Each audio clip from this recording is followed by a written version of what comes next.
Segregation of duties within IT. Why is it necessary for duties to be segregated in IT or in IS? But now let me look at segregation of duties holistically. And I dare tell you that segregation of duties avoids the possibility of a single person. Let me rephrase. Segregation of duties avoids the possibility that a single person could be responsible for diverse and critical functions in such a way that errors or misappropriations could occur and not be detected in a timely manner and in a normal course of business process. So what we're talking about segregation of duty, we're looking at avoiding a situation whereby Oluwasegun will be responsible for diverse and critical functions in such a way that errors, misappropriation of funds, fraud, unethical practices will go on under the umbrella of Oluwasegun, and then it will not be detected in the normal course of business process, right? And so to stop that from happening, we will segregate the duties that Oluwasegun has been doing before now. We can now break it down into 3 or 4 and then have other people get the job done instead of Oluwasegun doing everything, right? So that's what we have. It says segregation of duties ensures a single person is not responsible for diverse and critical functions, like I explained. Now, what therefore will happen when you are looking at the situation whereby inadequate segregation of duties is the order of the day? Your old level economics and commerce, we used to call it what? What was it we used to call it? I think you guys went to secondary school. Separation of duties, right? But here we are now, professionals, we are calling it what? Segregation. Me, I prefer segregation. It all depends in nomenclature, they are all the same thing. So whether you separate and I segregate, it's all the same thing. Because you heard me talk about segregation, and then before you is separation. Mr. Neri is not making a mistake. Neither is the author of this ISACA document making a mistake, right?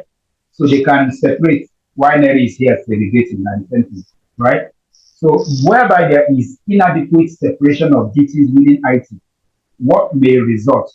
Misappropriation of assets will result. You have a situation whereby they say we're looking for 2 laptops. We're looking for 2 laptops in an organization.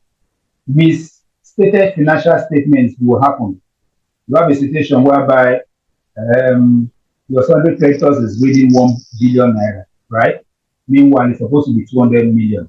You will have a situation whereby you have inaccurate financial documentation, right? Or your transactions will not be recorded properly.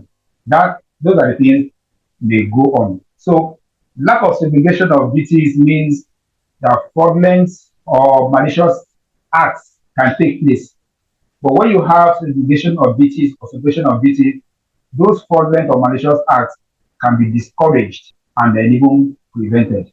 Now, duties that should be segregated under IT or in IT includes custody of assets, authorization of transactions, and even recording of transactions, right? These all should not be left for Oluwasegun to do, because if that is the case, that person will have the yam and the knife. When that is done, what may result? Undetected improper use of funds or modification of data will result. Undetected or unauthorized or erroneous changes or modifications of data or programs may result. Oluwasegun, being a middle level manager, may at the end of the day arrogate a lot of privileges and rights to himself when his right and privilege based on his position says, Oluwasegun, you can read, you can write, but you cannot modify. Oluwasegun, because he has access, will now say, I can now modify. I can even delete. Before you know it, Oluwasegun will become a super user in that environment. These are the things segregation of duties is trying to guide against.